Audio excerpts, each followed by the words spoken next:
E agora eu fiquei interessado, quais são os países aí, grandes destaques na longevidade, assim, que tenham os mais velhinhos com carinho, tá, gente? Os mais velhinhos ali chegando aos 100 anos.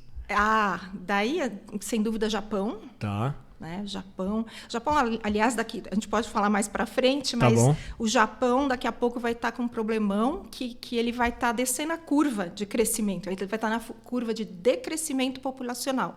Isso tem um impacto imenso, né, sobre a economia do país, entre outras coisas, né? Mas tem o Japão, daí você tem na Europa você tem a Itália. Em certas regiões da Itália, Puglia, alguns lugares, algumas ilhas, você tem grande quantidade acima de 100 anos, de pessoas acima de 100 anos. A gente tem nos Estados Unidos, também tem um polo lá acima de 100 anos. E o Brasil promete ser, o da América Latina, um país que vai ter uma longevidade mais interessante sob o ponto de vista econômico, sob o ponto de vista de qualidade de vida também, e também pelo volume, né? Tá. E tem pontos assim que até possam ser exemplos nesses países, ou que a gente pode começar a prestar mais atenção aqui para alcançar a longevidade, né? Existem, não seria dicas, mas comportamentos, né, que o ser humano pode ter para alcançar um bem-estar na longevidade? Sim.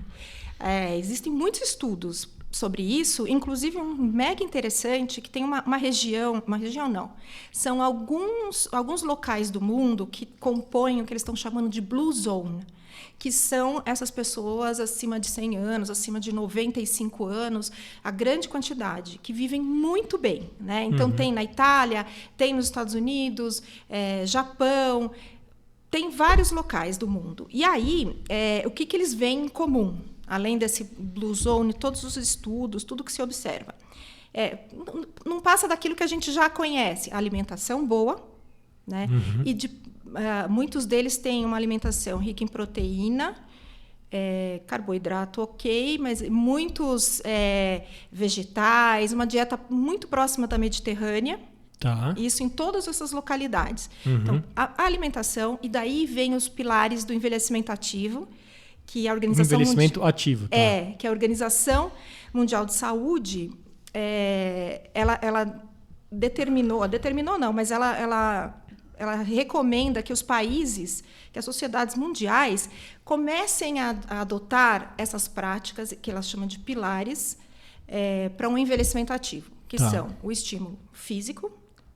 Então, atividade física é importante. Musculação, atividade de força, a partir dos 50, 60 anos é muito importante, porque a partir dos 50 anos a gente começa a perder massa muscular. Então, atividade física, o estímulo cognitivo, então, estímulo mental.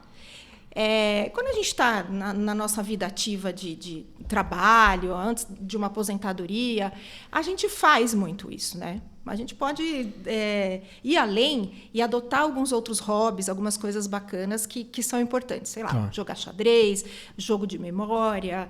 Mas a gente já faz muito isso. Mas à medida que vai envelhecendo e se aposenta e vai tendo menos atividades, é importante começar a reforçar isso. Então, os estímulos cognitivos. Desde leitura, aprender uma língua, aprender a tocar um instrumento...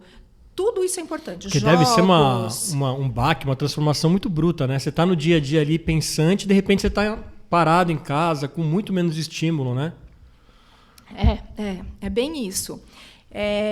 Então, daí você tem que ter esse olhar. Você tem que pensar em... Não dá para se aposentar... O que a gente sabe? Não dá para se aposentar e parar como se fazia antigamente. Né? Eu paro, aposento, não vou fazer mais nada. Vou ficar em casa aqui.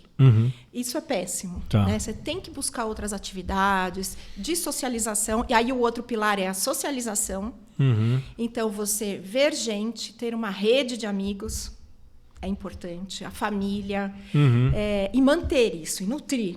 É um desafio também, né? Que a gente percebe que quanto mais velho você está, parece que você vai ficando mais solitário, né? Isso, por isso que é a história do estímulo. Porque muitas pessoas, naturalmente, vão tendendo a se isolar.